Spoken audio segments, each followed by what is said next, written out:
Lepo pozdravljeni v novi epizodi podcasta Zadnji meter. Pridružil se mi je Primož Jeralič. Jeralič? Darko. Darko.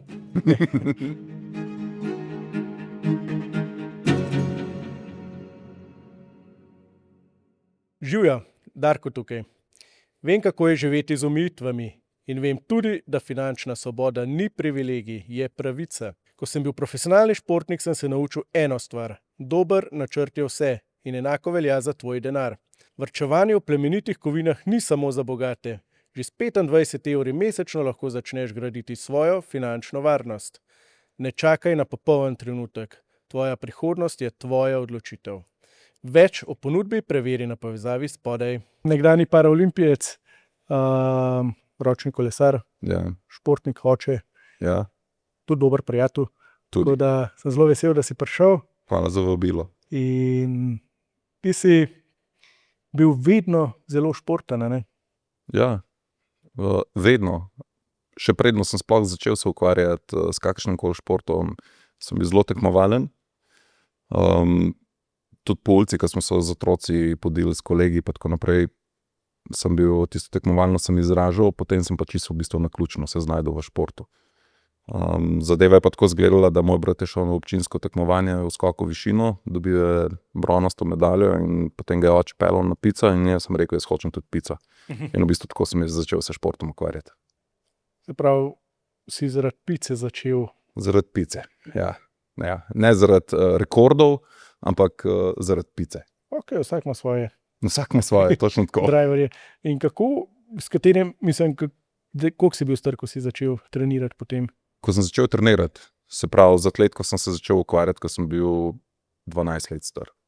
12 let star, vztrajal sem skoraj 10 let. Potem sem pa v bistvu zaradi poškodbe levega kolena, križne vezi, bil na razcepu, ali grem na operacijo, pa križne vezi poštimamo, ali pa se neham z atletiko ukvarjati. Tako da sem se takrat odločil za ta drugi korak. Ampak kljub temu sem ostal še vedno ful aktiven v športu. To je bilo takrat skoraj 22 let star, ko sem nehal. Ta zadnjo medaljo sem dobil še takrat leta 2006. Državno prvenstvo v članskem mnogoboju, drugo mesto. Potem sem se ukvarjal z vsemi različnimi športi, sicer ne kot tekmovalec, ampak zelo rekreativno. Potem se je pa zgodilo, kar se je zgodilo pri 24 letih. Delo na smučišču, južen sneg, zadnji dan, levi zavoj, vzelo smučko, sledil padec, tam je bil en hlod in v bistvu dvakratni zlom hrbtenice. Ti imaš paraplegijo. Tako, jaz imam v bistvu spastično paraparezo, čeprav zdaj z leti že bolj v paraplegijo gre. Mogoče, če razloživo, kaj to pomeni. Spastičnost pomeni to, da prihajajo impulzi po poškodovanem živcu iz hrbtenjače in povzročajo krče. Krči so lahko tisti, ko ti noge steguje v ekstenzijo oziroma tih krč. Jaz imam oboje. Parapareza je pa v bistvu del paraplegije in to je v bistvu poškodba hrbtenjače z možnostjo neke hoje, priučene hoje oziroma stanja, čeprav zdaj opažam, da z leti mi ta tonus v mišicah zelo popušča, sploh potem, ko sem si dal 2 leti, zdaj imam 2 leti nazaj, sem si dal vgraditi baklofensko črpalko, ravno zaradi teh krčev. To olajša krče. Ja, ful olajša. Krči so bili v bistvu že tako zoprni, da mi je zaradi abduktorjev notrnih mi je medenico premikalo, oziroma ko sem sedel, medenica ni bila tako, ampak je premikalo in potem je pritisk šel na križ. In sem imel ful hude bolečine v križu, tako da sem hodil že po blokade. Potem sem se pa odločil za baklofensko črpalko. To je v bistvu črpalka, ki se nosi na trebuhu pod kožo. Enkrat na 3 mesece pa pol jo hodim filat in potem je tako taka cevka, ki je povezana s kanalom oziroma s katetrom, ki je vstavljen v hrbtenjačni kanal in to 24 ur na dan teče noter. Prav ti sprošča mišice. Tako, ja. Tako. V bistvu je potem to tonus slabši, ne? In posledica tega, ker je tonus slabši, tudi noge itak potem slabše delajo. Ampak se da pa živeti. 16 let sem živel s temi spazmi, s temi hudimi krči. zdaj pa lahko rečem, da lahko kar potrkam, je ko noč pa dan. To je lažje. Ja, ful. Koliko hitro po poškodbi si pol v bistvu šel na šport spet? Kdaj si spoznal, da obstaja parašport? V bistvu jaz to velikokrat povem, da je zelo žalostno, da kljub temu, da sem se 10 let ukvarjal z atletiko, to bom rekel kar na vrhunski ravni, bil sem to član reprezentance takrat. Nisem vedel, da paraolimpijski duh obstaja, da paraolimpijske igre sploh obstajajo. Pa sem bil 24 let star, ko sem se poškodoval, ne. In potem je bila tista rehabilitacija, se moraš postaviti nazaj, življenje se moraš nazaj sestaviti. Je bila pa moja največja bojazen takrat po poškodbi glih to, da se nikoli več ne mogel športom ukvarjati, ker v bistvu sem majčkeno športni, ne navdušenec, ampak odvisnik, ja. Eni so od nečesa, mi smo od športa. In potem pri 25 letih sem prvič prišel v stik športom invalidov, ki mi ga je pa predstavil moj zelo dober prijatelj, Jožo Okorn, ki ga tudi ti poznaš. In on mi je rekel takrat, Primož, šport je pokopal, pa športov pobral. Jaz v bistvu sem imel ful fobijo se usesti na nek invalidski voziček, pa kljub temu, da sem imel poškodbo hrbtenjače, pa v bistvu sploh športom se ukvarjati z nekimi takimi rekviziti, dokler nisem šel pogledat ene tekme v košarki na vozičkih, ki je bilo v Novem mestu, in takrat v bistvu, ko sem videl to energijo, te fante, ko so zagnani, in dekleta na igrišču, sem rekel, da to je to. In takrat sem v bistvu prišel prvič v stik pri 25 letih s košarko na vozičke. In si kaj, ta prvo košarko igral? Ja, najprej sem začel s košarko, itak šport invalidov nisem poznal, sploh nisem vedel, kaj obstaja. In to je bil prvi šport, s katerim sem prišel v stik. Začel sem se ukvarjati s košarko na vozičkih, glede na to, da sem kar visoko rasla oseba. Sem začel igrati na poziciji centra, takrat sem bil potem dvakrat na evropskem prvenstvu, sicer je bila divizija C, ki je Slovenija v C-ju igrala. Potem pa na enem treningu je pa en moj tudi prijatelj, ki je od 18 leta na vozičku zaradi poškodbe hrbtenjače, je pa najbolj vesel, kadar ima majčkeno šmera za nohtom, ker v bistvu se ful spozna na avtomobile, stroje, stružnice in tako naprej. Je rekel, da pridi do mene, požiral sem kolo kupil. In mi itak ni bilo jasno, kakšen bicikel ti kupil, če ti noge ne delajo. Jaz sem šel tisto kolo pogledat in v bistvu je bila dejansko ljubezen na prvi pogled. Tisto kolo je izgledalo kot neka raketa in omogoča neko svobodo, ki sem jaz pa tudi pogrešal. In to je tista svoboda, ta veter okrog ušes pa po laseh, ki ti šumi. In sem šel zelo hitro v akcijo, da sem si kupil eno rabljeno kolo, mislim, da je bilo 5-6 let staro. Pokličem tega mojega prijatelja, ki je imel ta kolo, in sem rekel, imam bicikel, gremo se peljati. In se velikokrat pošalim, da v bistvu moj trening je trajal, oziroma prva fura, trajala 12 kilometrov. In vsi vprašajo, zakaj ne. Pa jaz pravim, zato, ker po 6 kilometrih, ko sem se peljal od doma, so mi roke umrle. In sem mogel še nazaj domov priti, ne. Dejansko roke niso noge in ti moraš osvojiti to kontinuirano gibanje, vrtenje in šele takrat vidiš, kljub temu, da sem jaz košarko igral, pa sem bil fizično zelo dobro pripravljen, Čisto drugo gibanje. To je čisto drugo gibanje, to je čisto druga dinamika in v bistvu, ko moraš ti držati, ne vem, kadenco, zdaj, če govorimo o tistem prvem kolesu, ko sem ležal, kadenca od 85 do 95 obratov na minuto, pa da ti to držiš, ne vem, 1 uro, uro pa pol, 2 uri, 3 ure, 4 ure, je to kar izziv. Prav, ja, to je zelo hiter. Ja, je zelo hiter, ne. Ker v bistvu, kot sem rekel, roke niso noge, že sama fizična masa mišic v rokah je veliko manjša kot v nogah. In moraš ti v bistvu s kadenco vzdrževati, z visoko kadenco vzdrževati hitrost in tako naprej. In tudi, ko greš v klanec, ni tega abzicanja, se pravi, ne ostaneš iz sedeža, tako kot kolesar, ampak se moraš ti skozi vleči in moraš kadenco držati. Če ti kadenca pade, postane balanca težka oziroma gonilka in potem se zakajlaš po tem. So prestavljena razmerja drugačna, kot so recimo pri kolesu? V bistvu je tako, kar se tiče teh komponent, se iste komponente vgrajujejo, potem je pa odvisno, kakšna dirka je. Zdaj, če gre za neko gorsko dirko, oziroma da se veliko hrib vozi, potem se dajo tudi zobniki temu primerno. Pa še mogoče tle fino, če omeniva, ne, tle tudi odvisno, kakšna je funkcija tvojih rok oziroma tvojega zgornjega dela telesa.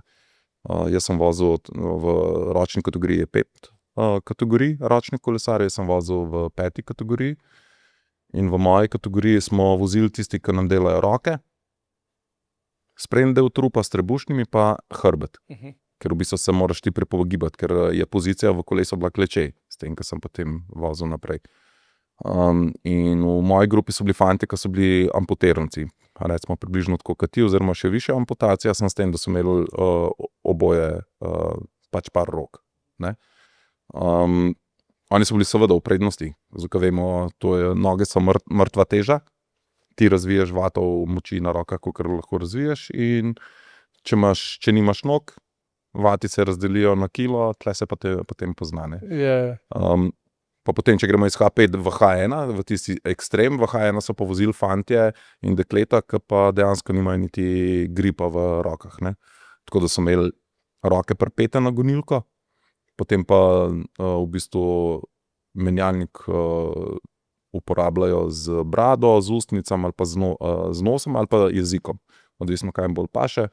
Zavore imajo pa ponovadi na komolcih.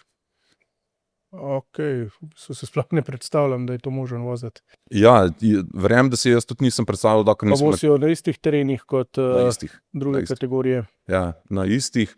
In glih pri teh je potem ta prestavno razmerje. Se pravi, oni imajo, mi jim pravimo cirkularke, imajo namesto teh zobnikov, ker imajo res ogromne zobnike, zaradi tega, da so te obrati čim lažji. Je pa en problem pri njih, sploh se spomnim svetovnega prvenstva v Švici, v Notvilu, ko je bilo 15-kilometrski krog, po tega je bilo, ne vem, 7 km pa pol je bil samega klanca, drugo je bil pa spust. In je bilo ful vročina in oni nimajo termoregulacije. Ne? So tetraplegija. Ja, ne švicajo po domače. In potem oni so imeli prav svoje cone, ko so jih z vodo polivali oziroma so imeli tuše, da so jih hladili, drugače bi se skuhalo v tisti klanc. Tako da je. Ampak pač, ko to enkrat vidiš, da je vse mogoče. Ne? Siguren. In ti si 2016 šel na paraolimpijske igre. Skupaj smo bili tudi v Rio de Janeiro. Ja, res. Se ne spomniš, ne? Ne. Si bil toliko fokusiran na tekmo, da... Tako sem bil fokusiran na tekmo, da res, ti si bil tudi. Ne, seveda si bil. Se spomnim, veš če se spomnim. Ko so šla po olimpijski vasi, ne vem, če si ti to spomniš, proti jedilnici. In so se ustavilo, pa so rekel, Primož, zdaj pogledaj okrog sebe, pa jaz tako gledam, preko ni tako kot medgalaktično srečanje. Star Wars. Ja, se ta šala mi bila ena najljubših, če si gledal ta, kaj že, Total Recall oziroma Popoln spomin Schwarzenegger. Ja. In ko gre tam v en bar, pa tako so ful različni, ne vem, vesoljci in tako tle, pa isto na paraolimpijskih igrah vidiš, imaš tam vozičke, imaš amputacije, imaš cerebralno paralizo, imaš vse, kar lahko najdeš. Imaš ljudi, ki sploh ne veš, če bo prišel v prostor, imaš tako mehne, da si ti zgubijo pod kiklo. Svašta vidiš. Ampak, tudi mi smo bili vključeni v to, ne vem, jaz, ki sem hodil že na druge tekme, pa ko vidiš, kaj vse je možen početi, si rečeš, wow, ne. Ja, to je pa res fascinantno. Meni so, recimo, te bočari so mi ful fascinantni. Zadnjič sem enega spremljal, ne vem, z katere države je.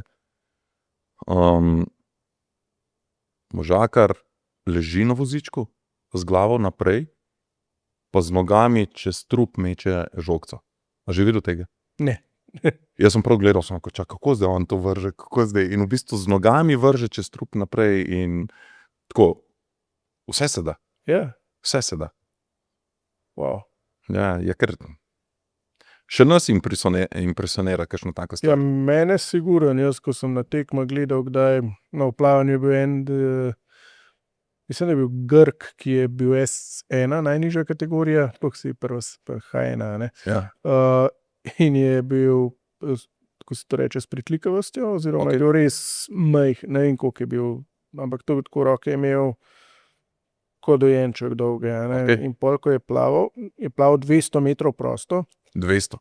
Tega ne bom pozabil, in ko je tako farfotov, dobesedno si gledal, kako je vrtel roko, ampak je vedno zmenično plaval, ni tako plaval kot kraval, Okay. ampak je z eno plaval, pa je pa z drugo, pa je pa z eno, pa z drugo. Očitno so ugotovili, da frekvenca, ki jo plava, itak ne bi mogel že skozi. In je 200 metrov plaval, jaz nisem mogel verjeti, da je to mogoče. In takrat tako res so dobre zgodbe. Ne, dobre zgodbe so ful dobre. Mislim, sploh, kaj je bilo, leto 2011, mislim, da je bil ta mindset malo preskoka, da so začeli ta šport gledati mačka drugače, ta širša populacija, da jih je začelo zanimati, pa tudi mislim, da je takrat tržno bolj zanimiv rato ta šport, za kakšne sponzorska sredstva, ampak ko to enkrat vidiš v živo, je to res nekaj posebnega. To je ful nekaj posebnega. Jaz po Riu, to se spomnim, ko sem šel gledati dirko na velodromu. Dirko na velodromu in ko so slepi tekmovalci, pač, ko sta po dva gor v tandemu, ko so oni po domače zakurbljali tista kolesa, ko so leteli okrog, to je kar ruleto, ki špilaš, veš, ki žog so nos pustiš. To je tako letelo, to je bilo noro. Mislim, da oni imajo tudi na rekord na teh velodromih, kar se tiče hitrejši kot olimpijci so. Ja, London je bil drugače res preskok zaradi ene stvari siguren, da so takrat prvič, mislim, da je Mednarodni paralimpijski komite imel pogodbo, da morajo države, ki so na olimpijskih zagotoviti medijsko podporo tudi paraolimpijskim ekipam. Mislim, da je bil to celo nek pogoj. Plus to, da Angleži, Britanci imajo izjemno dobro razvit čut za osebe z invalidnostjo. Tudi tam, če si šel recimo v trgovino, takoj so se ti umaknili in te naprej spustili. Tako, jaz načeloma lahko počakam, ampak mi je bilo to čuden, ker nisem navajen. Ja, se tudi doživim, da je to samo ne pa vedno. In tam je to bilo. In oni so paralimpijske oziroma olimpijske igre oglaševali kot pripravo na paralimpijske igre na vrhunec. Ja, to pa vem, to se pa spomnim. In so takrat res velik preskok se je to naredil. Za Sloveniji je bil velik preskok, ker je prvič šla ekipa nacionalke zraven in so vsak dan poročila delali in tako naprej in smo tisti, ki smo bili tam v Londonu, smo takrat dobili izpostavljenost in res, kar se pa sponzorjev tiče, pa je tako neodvisno od medijske podpore. Medijske podpore, vse vemo, vedno se gleda, kot da še 1 evro jih mora se 4-5 ven dobiti. Tako je. In tako je prav. Ampak ti si kdaj si začel sanjati o paraolimpijskih igrah? Jaz v bistvu sem s kolesom prišel prvič v stik pri 27 letih. Pri 27. S tem, ko sem rekel, ko sem ga kupil, ko sem naredil 12 km, pa sem skoraj obupal. Pa še ta kolo? Ne, veš kaj je pa ful zanimivo? Veš, dolgo je kupil? Takrat je bila še Adria. En pilot od Adrije. Čist able body, se pravi, nobene invalidnosti, ampak je rekel, da hoče imeti, zato ker hoče na zgornjem trupu narediti, da hoče biti močan. Sem rekel, super, izvoli, uživaj. Jaz sem pa potem ugotovil, da moja poškodba oziroma moja funkcionalnost mišic ne ustreza temu kolesu, ki sem si ga kupil, ker je bil v bistvu ležeč, pol sedeč. In takrat sem začel v bistvu tudi po YouTubu malo spremljati konkurenco, ki je z mano tekmovala potem v Riu, in sem tako tega Aleksandra Zanardija, pa potem Jecte Plat, pa tako naprej. Všeč mi je bil Oskar Sanchez, bivši Marinc, ki je bil prišel domov iz misije, pa se je z motorjem pelil, pa se je razsul in postal paraplegik. In sem videl v bistvu, da meni v mojo kategorijo v bistvu kapašem je ta H5, kjer vozijo klečej. No, tako sem si potem kupil prvo kolo, ki je bil klečej iz Nemčije. In ko sem dobil tisto kolo, sem izdelal, kot da imam spet neko raketo. Ker to je itak nekaj posebenega. Večjo silo lahko daš. Ja, večjo silo, se pravi, zgornji del trupa sem lahko uporabljal, bil sem hitrejši v klance lahko, na spustih si bil ful hitrejši, ker si v bistvu se dejansko čist dol spustil v solzico in je rešlo. In v Londonu bi mogel nastopiti en slovenski ročni kolesar. Ampak ni nastopil. Je prišel en drug noter, ki je v bistvu tudi kolesar, parakolesar, ampak ni bil ročni. Meni se zdelo to tako škoda za nas, ki smo na vozičku, ki se res nekaj trudimo pa tako. In potem sem z enim drugim prijateljem sva rekla, da nekaj moramo narediti in smo ustanovili tle prvi klub ročnih kolesarjev, povabila smo trenerja, Alekseja, da se nam pridruži, da nas mačkano vod, ker itak nismo bili lajki, mi nismo vedeli, se te pravim, po YouTubeu smo spremljali kolesarstvo. In sem rekel, mi moramo doma narediti klub, da bo imel ta fant, ki ni prišel v London, doma močno konkurenco, da bo doma treniral, da bo grizel na treningu, da se bo dokazoval že na samem treningu, ne da se bo malo vozil, ne, pa da bo napredoval. Ampak kaj je bilo logična posledica tega, ne? Ni samo on napredoval, vsi smo začeli napredovati, ne? In v eni fazi smo imeli potem v Sloveniji 8 ročnih kolesarjev, ki smo nastopali lahko po evropskih pokalih. Kar je Ogromno je. ogromno, saj sam veš, kako je težko športnike dobiti, da lahko nastope na nekem višjem nivoju. No in potem ta moj tekmovalni pedigrej je spet prišel do izraza.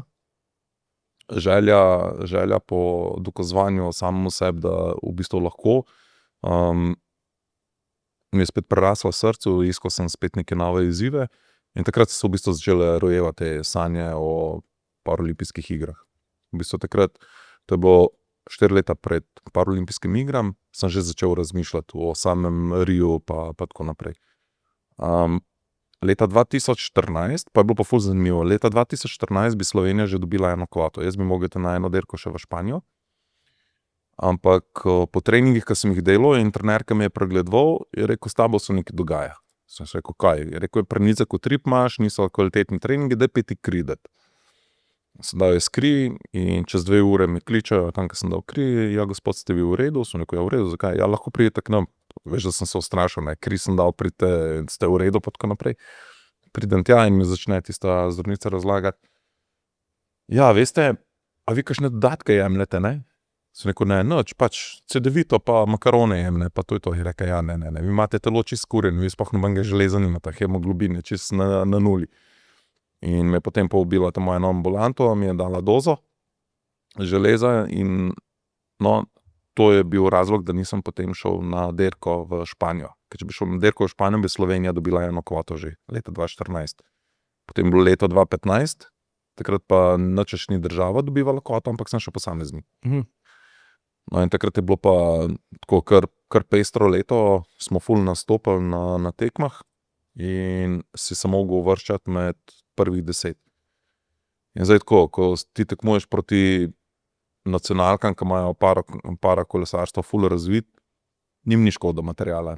Nam, ko zbiramo denar za to, da bomo eno feltno kupil, da bo aerodinamično, veš, da ti je škoda. In takrat, ko pridejo te kontakti med dirko, si raje malo prebrenzel, malo spustil sem, da ne boš uničil.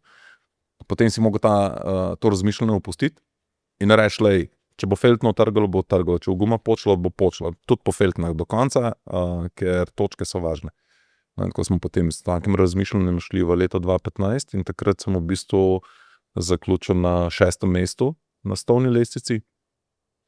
In to 6. mesto me je potem peljalo na Rio, v Rio, noter na paraolimpijske igre. Ti si zaključil leto na 6. mestu. Ja, na skupni lestvici UCI v kategoriji H5 sem na 6. mestu takrat zaključil. Tako. In to je tisto, kar v bistvu me je not peljalo. Itak se sam veš, ko enkrat veš, zdaj sem pa noter, že tako napolno treniraš, ampak ko pa veš, da sem enkrat not, pa sem fokus, pa še več. Pa še več. Pa bi v bistvu skozi bi treniral, ne? Ker v bistvu nek push dobiš od zdaj neko energijo in bi kar dajal, bi kar delal. In potlej je bilo pa leto 2016, aprila sem imel pa nesrečo z mojim tekmovalnim kolesom. Na enem izmed treningov sem delal intervale, peljal sem se približno 45 na uro po prednostni cesti in ena gospa me spregledala in stranske gor vžgala in me nasadila na avto. Tako da sem imel totalko s kolesom, ampak ko sem preletel na asfalt, veš, kaj sem najprej rekel? Pip. Smo. Pa je šel v Rio. Ne, ava. Pa sem šele rekel, ava. Ful sem se ustrašil, ker v bistvu sem dobil udarec po celemu levemu delu telesa, pa na ramo in tukaj na rami, ki je kost, je v bistvu tako začelo, tako je bula rasti in sem se ustrašil, da ni počela kost, ne. Potem sem šel na slikanje in je bil v bistvu samo udarec. Ampak kam ti se veš, kam si natemperan, ko si v nekem trening procesu, si natemperan točno na datum, da boš na piku, ne smeš spuščati vmes, ne. Jaz sem spustil v bistvu en dan, ta drugi dan sem že na kolesu, sem že vozil. Hvala Bogu sem takrat ta prvi klečeč kolo še doma, da sem lahko takoj presedlal, je pa v bistvu čisto drugačna pozicija na kolesu in spet neke druge mišice delajo. Ampak ni važno, da smo mi naprej vrteli, da smo lahko trenirali. Tako da potem je bilo pa zanimivo, ko smo mogli naročiti nov kolo, ker on je bil totalka. In temu proizvajalcu pišemo in smo rekli, točno po takih načrtih narediti. Edin balanco mačkam spremeni, se pravi, da bom imel večji potek, pa večja kolesa. 650 so bila gor, se pravi obrot 650, jaz sem hotel imeti 700, ker v naši kategoriji se je 700 vozila. In ni hotel na to pristati, plus tega, da je načrte zgubil od unga kolesa. Ne? In potem smo mogli vse na novo sestaviti. Ta kolo delajo 6 mesecev. Jaz sem se aprila poškodoval, v septembra smo pa že bili v Riu. Tlej 6 mesecev ni, no go. Si v zadnjem trenutku dobil kolo? Ja, v zadnjem trenutku, ampak to je tako izgledalo, da najprej smo se pregovarjali, da mi naj tak kolo naredi, pa ni hotel, sem rekel, ali želiš, da se tvoje kolo vozi na paraolimpijskih igrah, ali pa reči ne, pa bomo nekaj drugega dobili. Pač bo zainteresiran, ne. In potem je začel ta bicikel delati in je skozi obljubljal, ja, bo, jutri bomo, ja, drug teden bo, ja, drug teden. Potem sem pa s tem dobaviteljem, ki je bil v Sloveniji, sem rekel, proizvajalec iz Dortmunda, sem rekel, napišemo, da jutri zjutraj ob 9 bomo midva v Dortmundu v njegove delavnici in da prevzememo kolo. In v bistvu ga je klical gor in rekel, ja, jutri prihajamo in je Nemci tako mislili, ja, ne, kaj bojo. In so v bistvu celo noč se vozila, ob 9 zjutraj so bila gor. In ko so videli, da smo mi parkirali na parkirišču, so bicikl gor vrgli, so ga začeli hitro šraufati. Pridem zraven, so kar neke komponente gor dejali, ki jih nisem naročil, so rekel, kaj je to? Ja, to je, sem rekel, dol to ni, zakaj so take zavore, niso ta prave, dol, dej to, dej uno. In potem sem rekel, da ne grem iz delavnice ven, imel sem noter tako en tak rdeč kavč, se spomnim, sem se ulegel na kavč in sem rekel, dokler moj kolo ne bo končan, jaz ne grem iz delavnice ven. Tako da v bistvu tisti dan so ga potem zaključili. In sem se odpeljal s kolesom domov. Ampak sem pa plačal davek na paraolimpijskih igrah. Kolo je narejeno iz letalskega aluminija, ki je tankoplastni, se pravi približno milimeter je debel. In pri aluminiju je tako, tam ko pride var, za varom napeta strata in če ta napetost se ne sprosti s tem staranjem, ker ta okvir dajo potem v peč stara trikrat, ne vem koliko, 800 stopinj ali koliko mislim, da to napetost sprostijo, drugače material počne.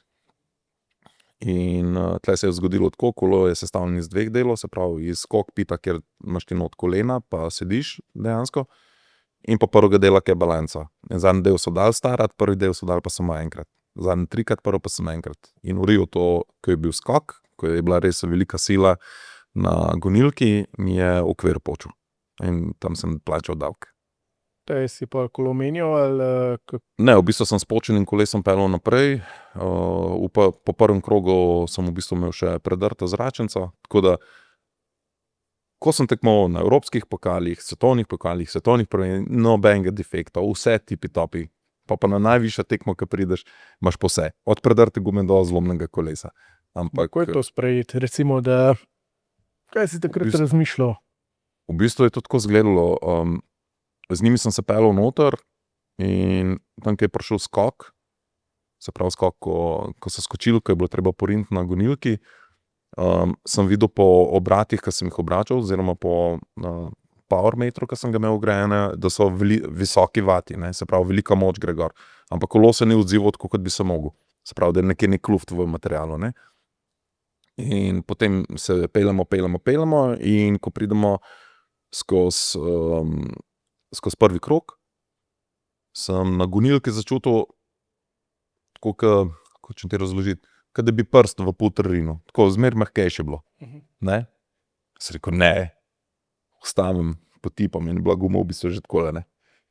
In servisni avto je že odpeljal naprej, od zadaj ni bilo nič in sem v enem takem gapu, v eni taki luknji sem se znašel in potem sem 7 kilometrov približno peljal po feltni. In v tem času verjamem, da sem razmišljal, da bi šel ven, se odpel, bicikel vrgel tja, nekam se usedel pa razjokal, ampak sem rekel, ne bomo odnehali. Pač, če sem treniral toliko časa, pa v vsakih vremenskih pogojih, pa se odrekel marsičemu, ne bom odpovedal. In v bistvu sem potem odpeljal do obračališča, gor na stezi, tukaj gor nas je pa čakal en naš član iz reprezentance, Matej Kovač, se ga poznaš. In jaz sem že tako na 100 metrov sem upil, Matej, guma je prazna. Oni bi čiž juče ne skoči tam čez.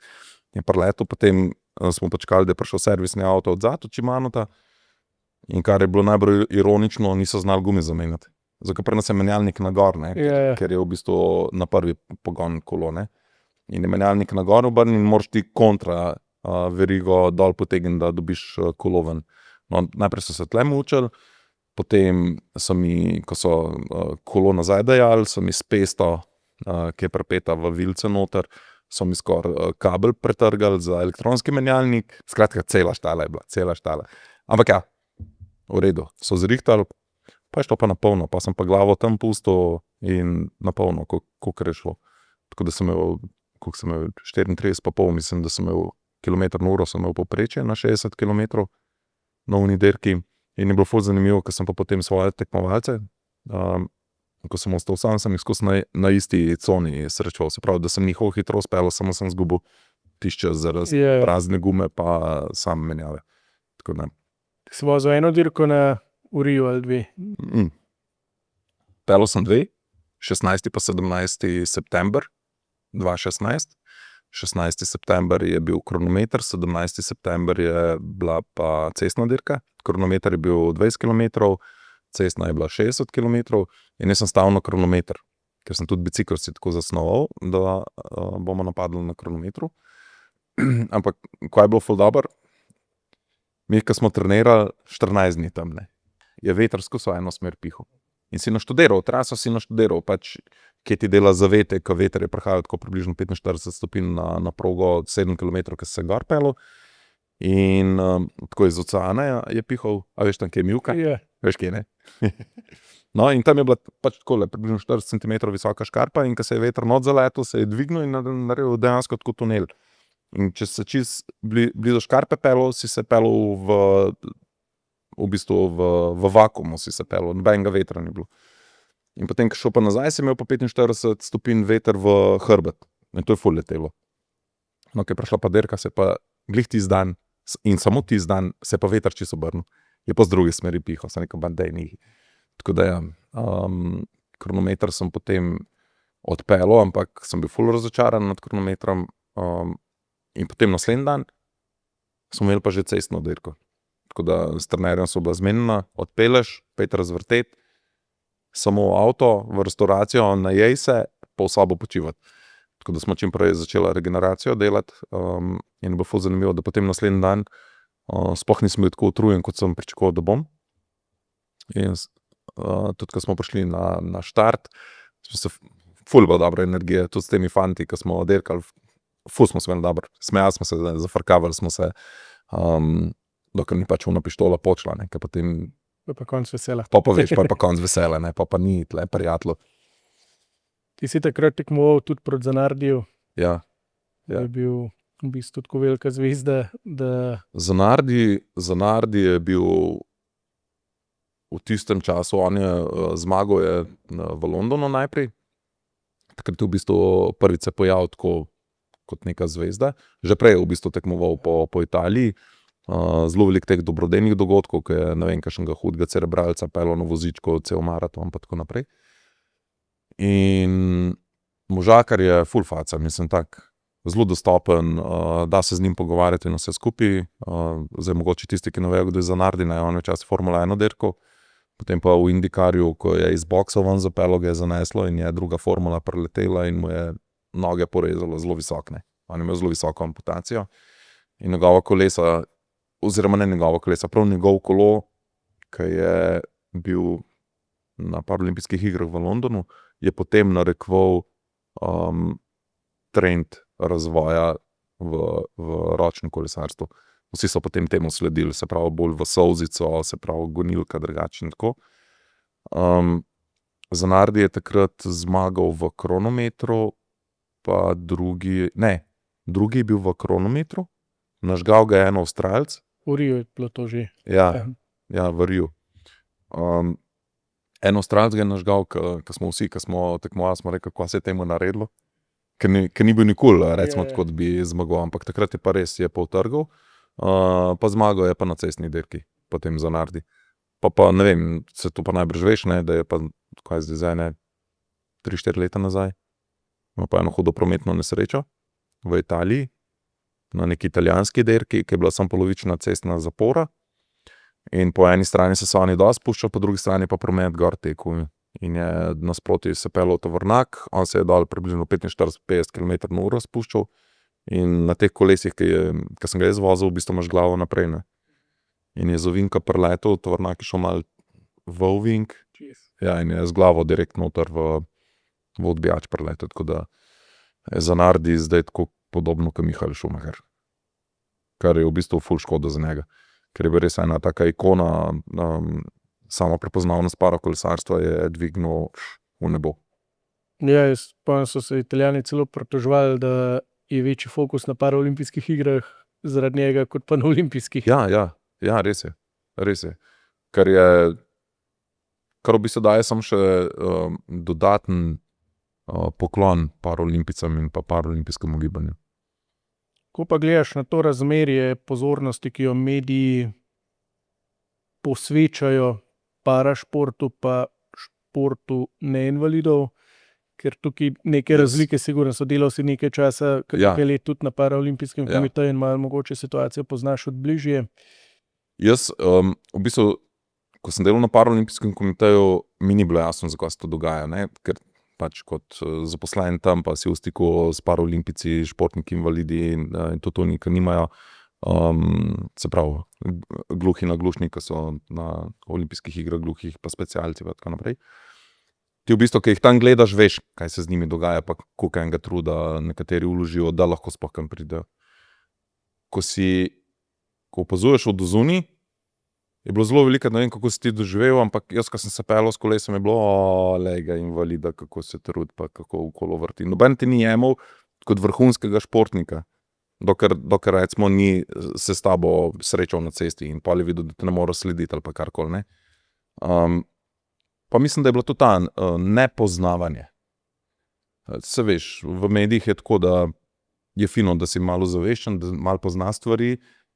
Šport invalidov, sploh paraolimpijsko gibanje ima ful enih kategorij, ful je enih poškodb. Ko sta dva na vozičku, še ne pomeni, da imata isto invalidnost in je potem zelo težko komentirati take stvari. Zato mi je zdaj recimo zelo všeč, ka nas bivše paraolimpice ali pa kakšne trenerje vabijo v studio, da razlagamo gledalcem, zakaj pa kako se tekmuje oziroma je tak športnik. Sem pa zelo vesel, da smo prebili ta let in da smo v Parizu imeli prenos paraolimpijskih iger. Čeprav je že kazalo tako, da nam mogoče ne bo. Potem smo tudi bivši paraolimpici malo pritisnili, da se to mora zgoditi, da si ti športniki zaslužijo to pozornost.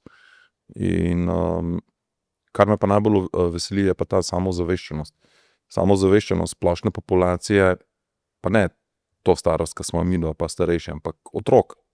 Otroci prepoznavajo paraolimpice, otroci prepoznavajo športe. Ker če bi mene takrat v osnovni šoli vprašali, kaj je košarka na vozičkih, nimam pojma. Ne? Ja, velika razlika je. Ja, ogromna razlika je. In k temu so, tako bivši paraolimpici smo k temu pripomogli, če se lahko tako izrazim, kot pa tudi mediji. In je pravilno, da se take stvari podpira. Kaj pa tako sistemska podpora parašportu v primerjavi z spet športom neinvalidov? Ja, še ne dolgo nazaj je bilo to tako. Dajmo jim dati nekaj, da bojo dali mir. Pa ni res.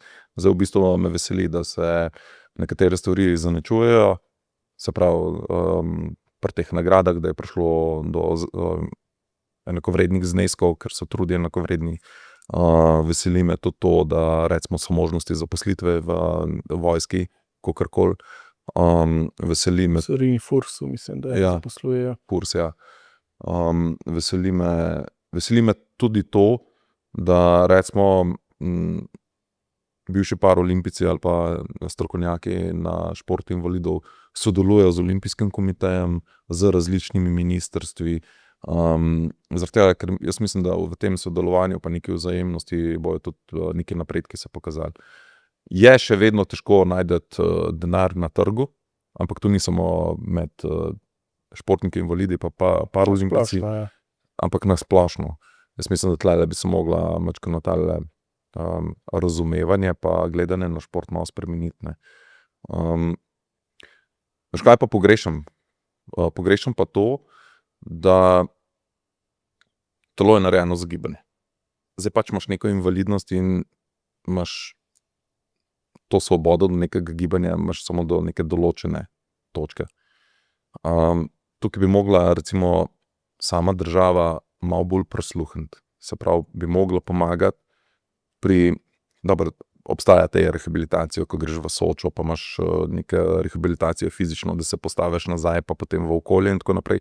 Ampak gibanje je pa še vedno samo do neke točke in tukaj bi mogla država prijeti nasprot in če imaš ti interes, oziroma ne, če imaš interes, vsak invalid bi mogel imeti sofinanciran nek športni rekvizit ali možnost neke izposoje ali možnost v obliki nekih, bonov na 5 let in se potem tudi zavežeš, da rekvizita ne prodaš, da ne pride do preprodajanja, oziroma če ga ne rabiš, ga vrneš nazaj, pa mogoče nekdo drug ga dobi. Zaradi tega, ker ko je telo v gibanju, se veva, je manj kardiovaskularnih bolezni, je manj sladkornih bolezni, je daljša življenjska doba, je manj obremenjen zdravstveno zavarovanje, se pravi blagajna in tako naprej. Tako da tle pa še pogrešam, tle smo pa še malo tako. Siguren, ker tudi za tiste, ki ne poznajo to, kaj ne, recimo sistem omogoča neko osnovno opremo, se pravi za vozičke, ne, ali pa zame za proteze. Dobro, moje so nadstandardne, ampak niso pa športne. Ne. Ja, ampak vseeno ti omogoča samo neko osnovno gibanje. Športne proteze pa niso v nekem. Ne. Tako. Tako da je kar dolga bitka še. Ja, je dolga. Jaz veliko dam primerjavo, recimo košarka je ful popularna, Dončić pa Dragić, ki se je zdaj upokojil in tako, pa ne vem, Jokića, ki gledamo, pa Jokerja in tako naprej. Če hočeš ti kot tam v bistvu kupiš teniske pa žogo, pa greš igrat. Rabiš voziček, prilagojen. Ja. Pa še vseeno potem rabiš tudi teniske gormet, pa še vseeno še žogo. In sam voziček je, se veva, ne. To so zneski, ki so od par tisoč evrov navzgor. In jaz verjamem, glih zaradi tega je potrebno to neko manjšino teh, ki se odločijo za šport, jih je treba podpreti. Ne? Ker so se odrekli pač nekemu velikemu delu budžeta, zato, da so lahko športno aktivni, zato, da si podaljšuje življenjska doba, zato, da imajo bolj kvalitetno življenje. Pa misliš, da je tudi Paraolimpijski komitej delajo, ne da bi zdaj kritizirali, ampak se delajo pravi koraki za to, ker v zadnjih letih je bilo kar nekaj narejenega, zdaj tudi en velik projekt, ne, kjer se zelo poskuša aktivno in inkluzivno nekaj tega, promovirati pa tudi opolnomočiti kadre, da se lahko lažje ukvarjajo z parašportniki. Ti, ko si imel izkušnjo recimo s trenerjem, Aleksej je mogel pridobiti nova, drugačna znanja, da je razumel, ne, kako je s tem? Ja, zdaj vsaka poškodba, pri nas je bilo zelo veliko teh poškodb hrbtenjače, se navezujem na to, vsaka višina poškodba hrbtenjače je že razlika med športniki. Recimo spomnim se ene kolegice, ki je vrtela kolo, ona 2 treningov ni imela podobnih rezultatov. Pri enem je imela ali visok srčni utrip, pa ne vem, slabe rezultate, recimo moč, pri drugem pa kontra. In ni bilo jasno, kaj se dogaja. Ne? In glih to je tisto, ko morajo trenerji, ja, itak so profesionalci, znajo trenirati in tako naprej, ampak vsak športnik invalid je pa kader zase. In ga moraš ti spoznati, moraš vedeti, kje so njegove meje, kaj lahko, kaj ne more. Zato je fino, da se neka dodatna znanja pridobivajo. Škoda, da je nek poudarek je na fakulteti je že o tem, ampak še premalo, lahko bi se več govorilo o tem. Kar se tiče Paraolimpijskega komiteja pa Zveze za šport, so od takrat, ko sem jaz začel delati, pa do zdaj je ko noč pa dan, lahko rečejo, da je ko noč pa dan, ampak to je tek na dolge proge. V nekem obdobju je bil šport invalidov v Sloveniji ful dober, ful uspešen. Mi smo imeli močno košarkarsko reprezentanco, mi smo imeli ful dobre atlete, mi smo imeli količinsko veliko športnikov. Ampak ti športniki so se ponovadi rojevali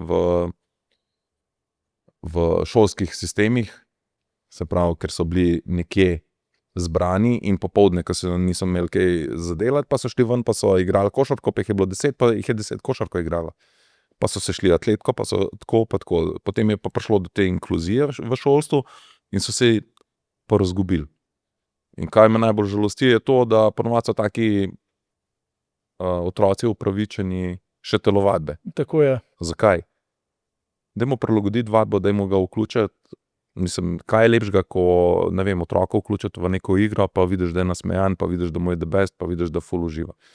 In ja, to je tek na dolge proge in glih ta luknja, ki je nastala, se pravi od tistih športnikov, ko smo imeli vrhunske, recimo košarkarje, atlete in tako naprej, potem se je malo zaspalo vmes.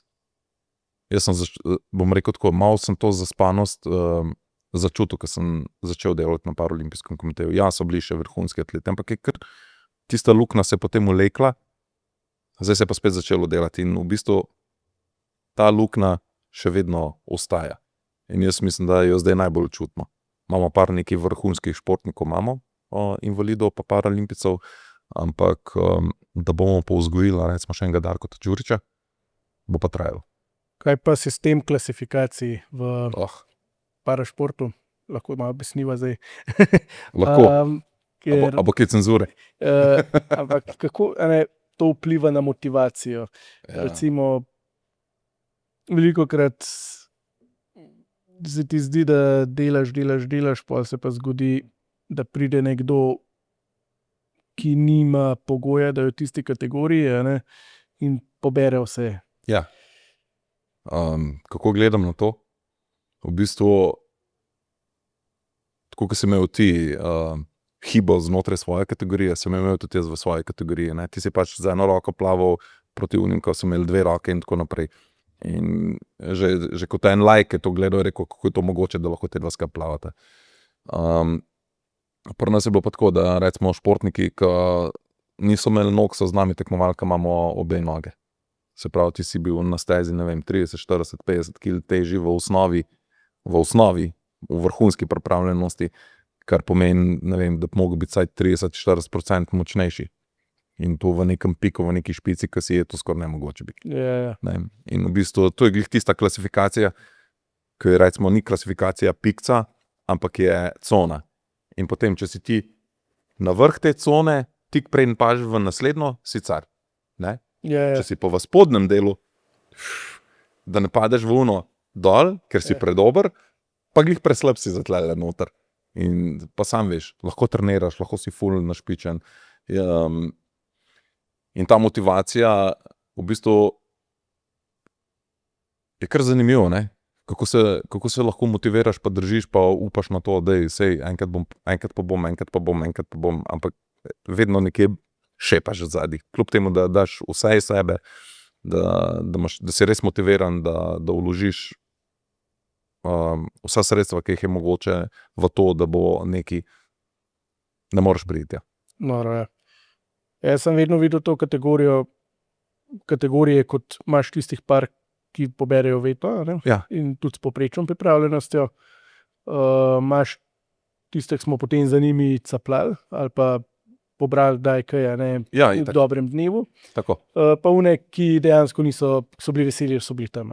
Polni, ki so bili veseli, Ja. da so bili tam. Točno tako. Ampak mene je enkrat zelo presenetila izjava ene kolegice, ki je tudi predstavnica zdaj parašportnikov oziroma športnikov v Mednarodnem paralimpijskem komiteju. Okay.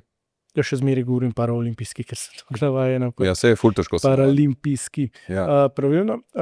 In ko je kandidirala takrat na paralimpijskih, so te volitve, so se pogovarjali ravno o teh kategorijah. Mi smo imeli pač v odbojki tisto situacijo z igralko, se spomnim, in ta nepoštenost, kako klasifikatorji lahko vplivajo na rezultate. In je rekla, da ko se ona pogovarjala s športniki, da je zelo malo tega, da se ljudje obremenjujejo s tem, ampak da jim veliko več pomeni, da se lahko ukvarjajo s športom, lahko potujejo, lahko spoznavajo nove ljudi. In ravno za osebe z invalidnostjo je najbolj, bolj kot ta vrhunski del, ki itak vedno rezerviran za ozko skupino, tiste najboljše. Tako. Pomemben ta socialni del, se pravi, da se lahko ukvarjajo s športom. Ja, to je ful. Meni recimo je bilo zelo všeč to, ker jaz sem se ukvarjal s takim športom, da sem se lahko družil s svojimi prijatelji tudi v svojem trening času, prostem času. Se pravi, oni so vrteli kolo, jaz sem vrtel kolo. Noben ni opazil, da pač meni noge ne delajo tako, kot bi mogle, ampak vsi smo šteli kilometre, ki smo jih skupaj prevozili. Na koncu pa z veseljem so ostali, pa kakšno hladno pivo spili, čisto po domače. In recimo tudi ta socialni del, ta vključevanje, da imaš občutek, da se da, pa da si vključen enakovredno, to je vrhunsko. To je res enega tazga izjemnega pomena. In v bistvu potem to vpliva in na tvojo rast in na tvojo samozavest in tudi neko samopodobo si lahko zgradiš, ker ponovadi je tako, da ko se rečeš invalida, pa če nima veliko kontaktov z neinvalidi, ne, ga vidiš, da je mogoče malo zadržan v neki družbi. Tisti, ki ima pa velik krog prijateljev, ki nimajo nobene invalidnosti, kakorkoli, tisti je pa odprt. Tisti se bo pa znajdo ali med invalidi ali neinvalidi. In glih ta razgledanost, pa ta samopodoba, ki jo da šport, je ga ni denarja. Prav bi še enkrat šel čez to zgodbo. Ja, jaz bi šel še enkrat. Če bi bil mlajši, bi šel še enkrat, sigurno. Še enkrat. 100%. Sem imel pa to srečo, ne, da sem prišel na Paralimpijske igre, ker sem imel veliko bazo treningov že prej narejene. Jaz sem imel 10 let skoraj atletike narejene, ko sem treniral po 3, 4, 5 ur na stadionu, in če jaz ne bi imel te baze, ne vem, če bi jaz videl Rio, pa če bi midva tam v Riu se lovila po Univasi. Jaz sem videl pri sebi, da je bila velika razlika med menoj recimo Sančezom, ki je bil isti kot jaz, ne, z eno roko, ki je on dejansko do 8. leta naprej plaval, jaz sem pač začel trenirati plavanje pri 18. Ja. In tudi, ko smo mi dvigovali količino treninga za 200 metrsko ali pa jaz baze nisem mogel narediti. Ne. Ja, dejansko ni fizično nisem zdržal. Ja. On je to imel, ne, in tudi njegov osebni rekord je bil, mislim, 7 sekund hitrejši. Ne. In koliko se to pozna, ko ti v mladih letih začneš to bazo postavljati. Točno tako. Če imaš ti dobro, močno bazo, se v bistvu temeljni so pomembni pri vsem. Ali gradiš hišo, ali pa tekmuješ v športu. Tako, ja. Če temeljni niso dobri, so hišo podrlo, oziroma v športu ne boš uspel. Pa ti to pomaga, recimo ti, da si že, koliko si rekel, 10 let treniral atletiko, pomagali pri tem, da si razumel potem strukturo treninga. Ja. Veš, kaj sem jaz ful pogrešal? Jaz, ko sem prišel po poškodbi nazaj v šport invalidov, sem ful pogrešal strukturo. Ful sem jo pogrešal. Se pravi, prideš toliko prej, se ogreješ, narediš to, poslušaš trenerja, trener ti napiše to, Ni bilo sploh nobene strukture, ni bilo in bilo vse konfuzno, pa je en malo tako delo, vse je bilo tako. Pa kaj pa Aleksej prišel, je pa ful strukturo postavil. Ta moj trener, ki mi je potem na Paralimpijske pelov, ne. On je pa ful strukturo postavil. Lej, zjutraj se vstane tako, naredi se tako. Mina niso trenirala, sem takrat, ko so bila na cesti. Jaz sem treniral tudi, ko sem spal. Se pravi, sem mogel tukaj spance narediti. Zjutraj je utrip zmeriti. Prva hrana, prva pijača, koliko hrane, koliko pijače, koliko obrokov, masaže. To se spada noter. Sleep, eat, train, repeat. Yeah. Se veš. Drugega pa ni, ne. Social life ni, takrat to zelo trpi in to strukturo sem ful pogrešal. Ker recimo v atletiki je bilo isto. Sem imel zelo dobrega trenerja in me naučil pač neke discipline kot športnika. Tudi kako se pripraviš na tekmo, na kaj moraš pomisliti, kaj prejšnji dan delaš, ne samo takrat zjutraj, ampak kaj počneš, kako se pripraviš, da imaš res neko rutino, da ne razmišljaš potem o tem, sem vzel nogavice, nisem vzel, imam bidon, nimam bidon. Ne, to mora biti vse pripravljeno. Kaj danes počneš? Danes kaj počnem? Ne trenutno, ampak pijem vodo s prijateljem. Danes kaj počnem? Zaposlen sem še vedno, se pravi poln delovni čas, sem oče 2 otrok, oba moja otroka, Gašper je star 15 let, je v rokometu, hčerka Neža je stara 13, je v odbojki, oba sta v športu, sem ful ponosen na to. Tudi moja bivša žena je bila športnica in v bistvu oba ugotavljava, da šport ti da neko disciplino, nek red za življenje za naprej. Vozim kolo, še vedno, se pravi ali cestnega ali gorskega. Uživam v naravi, hodim v fitness. Skratka, rad berem knjige. Nisem vedel, da tako rad knjige berem, tako da ful rad knjige berem. Ja, življenje je kar aktivno. Včasih si rečem, da je v bistvu premalo ur v dnevu. Marsikoga vidim, ko mu dejansko nič ne fali, ki je čist zdrav, pa ful jamrajo, pa so ful v depri neki. Meni se pa skozi nekaj dogaja. Zdaj vozim motor, vse počnem, kar češ. Tako da uživam v naravi, uživam v dobri družbi, pozitivnih ljudi, moram poudariti. Naučil sem se to, da pač neko negativo, ko je sreča, še probaš izločiti, zato ker življenje, oba veva, ne, življenje je prekratko, da bi se obremenjeval z stvarmi, ki so težave, ki jih drugi delajo, ampak probaš pa tem v nekem svojem fokusu iti naprej, pa si narediti vsak dan čim bolj zanimivo, pa ga čim bolj živeti. S polno žlico. S polno žlico. Pa naj bo čim večja. Tako. Hvala, Primož, ki si prišel, si vzel čas, podelil. Ja, Darko, ful ti hvala za vabilo, sem počaščen, da sem bil lahko tvoj sogovorc, pa bo nadaljevala kje drugje. Tako. Ja, hvala. Hvala. Ljudje me vedno sprašujejo, kako si dosegal svoje cilje. In odgovor je zelo preprost. Dovolj znanja in dela. Ne potrebuješ licence, ne potrebuješ milijonov, potrebuješ samo znanje in pogum, da začneš. In kot svetovalec za plemenite kovine si gradiš svoj posel. Ustvarjaš aktivni prihodek, ko svetuješ, pasivni prihodek pa, ko tvoja mreža raste. Jaz sem se iz bazena preusmeril v podjetništvo in ti lahko narediš isto. Vprašanje ni nikoli, ali zmorem, ampak kdaj začnem.